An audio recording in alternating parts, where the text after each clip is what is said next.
ताज़ा तरीन खबरों के साथ मैं हूं सानिया। टंडो अलायार से खबर शामिल करते हैं। जुल्फ़िकार भट्टी का इल्ज़ाम है कि साबका सदर मीरपुर खास प्रेस क्लब की बेवा जो कि औलाद थी उसे तशद्दुद करके मारा गया है। डीआईजी मीरपुर खास और एसएसपी मीरपुर खास ने मज़कूरा वाक़े की तहकीकात के लिए 3 रुकनी इंक्वायरी कमेटी तश्कील दे दी। महकमा पुलिस की जानिब से बनाई जाने वाली इंक्वायरी ताहाल तक मंजर आम पर ना आ सकी। मज़कूरा वाक़े के पीछे कुछ नामवर सहाफ़ी मुलव्विस हैं।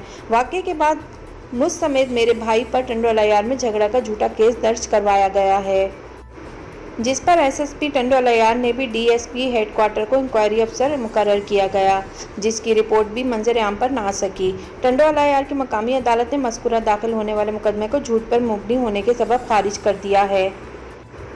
उन्होंने IG Sindh, DIG Hyderabad, DIG Mirpur Khas से मुतालबा किया है कि मज़कूरा इंक्वायरी बासलाहियत पुलिस अफसर सिराज लाशारी के सुपुर्द की जाए और जुडिशनल इंक्वायरी की जाए। उस्ताद के एहतराम को पामाल न किया जा सके।